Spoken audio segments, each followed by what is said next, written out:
எல்லாருக்கும் வணக்கம். இன்னைக்கு நம்ம பார்க்க போறது என் மனசுக்கு ரொம்ப நெருக்கமான ஒரு விஷயம். இது வெறும் கதைன்னு சொல்லிட முடியாதுங்க. இது மகாகவி பாரதியார் அவரோட வாழ்க்கையில கிடைச்ச கருணையை பத்தி பாடின ஒரு பாமாலை.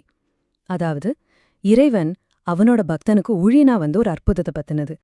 கொஞ்சம் யோசிச்சு பாருங்களேன். நம்ம கடவுள்கிட்ட என்னென்னமோ வேண்டிக்கிறோம் இல்லையா? ஆனா அந்த கடவுளே நம்ம வீட்டு கதவை தட்டி, நான் உனக்கு சேவை செய்ய வந்திருக்கேன் அப்படின்னு சொன்னா எப்படி இருக்கும்?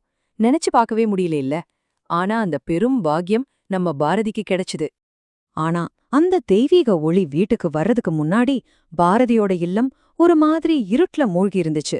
அந்த இருட்டுக்கு காரணம் வேற யாரும் இல்ல, வஞ்சகம் நிறைஞ்ச வேலைக்காரங்க தான். ஒவ்வொரு நாளுமே ஒரு போராட்டம் தான் அவருக்கு.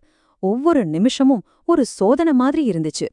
இப்ப கேக்கும்போது நமக்கே சிரிப்பா இருக்கலாம். ஆனா அத அனுபவிச்சவருக்கு அது நரகம் இல்லையா? ஒருத்தர் சொல்றான் பானையில இருந்த தேள் கடிச்சிருச்சுன்னு, இன்னொருத்தன் என் பொண்டாட்டிக்கு பேய் புடிச்சிருச்சுன்னு சொல்றான். குடுத்த சம்பளத்தை வசதியா மறந்துட்டு இன்னும் காசு கேட்பாங்க. வீட்ல நடக்கிற ரகசியத்தை எல்லாம் ஊர் முழுக்க தம்பட்டம் அடிப்பாங்க. இந்த மாதிரி பொய்களுக்கு நடுல மாட்டிட்டு பாரதி ரொம்பவே நொந்து போயிட்டாரு. இதை விட ஒரு கொடுமையான நிலைமை இருக்க முடியுமா சொல்லுங்க. அவரே சொல்றாரு, சேவகரால் பட்ட சிரமம் மிக உண்டு கண்டீர்னு. ஆமா, அவங்களால கஷ்டம்தான் ஜாஸ்தி. ஆனா சேவகரில் லாவிடிலோ செய்கை நடக்கவில்லை. அவங்க இல்லைன்னாலும் வீட்ல ஒரு வேலையே நடக்காது. என்ன ஒரு தவிப்பான நிலைமை பாருங்க, ஒரு கயிறு நிலை. பொதுவா சொல்லுவாங்க இல்லையா, துன்பத்தோட இருட்டு எப்போ உச்சத்துக்கு போகுதோ அப்போதான் கருணைங்கிற சூரியன் உதிக்கும்னு. பாரதியோட வாழ்க்கையில அந்த அற்புதம் நடந்துச்சு. ஒரு சாதாரண மனுஷ உருவத்துல, ஒரு வேலைக்காரன் வேஷத்துல அந்த மகாசக்தி அவரோட வீட்டை தேடி வந்துச்சு. அவன் எங்கிருந்து வந்தான், எப்படி வந்தான்னு யாருக்குமே தெரியாது. அந்த மாயக்கண்ணன் மாதிரியே திடீர்னு வந்து நின்னான். இடையர் குலம், பேரு கண்ணன் அப்படின்னு சொன்னான். அவனோட தோற்றத்துல ஒரு கம்பீரம், கண்கள்ல ஒரு தெய்வீக ஒளி. பார்த்த மாத்திரத்திலேயே பாரதியோட மனச அவன் ஈர்த்துட்டான். பாரதிக்கு தேவைப்பட்டது ஒரு சாதாரண வேலைக்காரன். ஆனா வந்தது யாரு?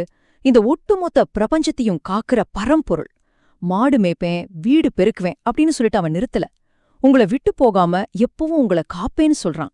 இது ஒரு வேலைக்காரன் கொடுக்கற வாக்குறுதியா? இல்ல, இதை இறைவன் தன்னோட பக்தனுக்கு கொடுக்கற அபயவரம். சம்பளம் பத்தி பேசும்போதுதான் அவனோட அசல் ரூபம் மெல்ல மெல்ல வெளியே தெரிய ஆரம்பிக்குது. அவன் என்ன சொல்றான் பாருங்க, காசு பெரிதில்லை, உன் நெஞ்சில் உள்ள காதல் தான் எனக்கு பெரிதுன்னு. இந்த உலகமே பணத்துக்கு பின்னாடி ஓடிட்டு இருக்கும்போது அன்பு மட்டும் சம்பளமா கேக்குற இவன் யாரு? இது தன்னோட பக்தனோட அன்புக்காக ஏங்குற அந்த பகவானோட குரல் தானா? கண்ணனோட பாதம் அந்த வீட்ல பட்ட அந்த நொடியிலிருந்து அந்த வீட்டின் தலையெழுத்தே மாறிடுச்சு. அவன் அங்க வேலை செய்யல, அருள் பாலிக்க ஆரம்பிச்சான்.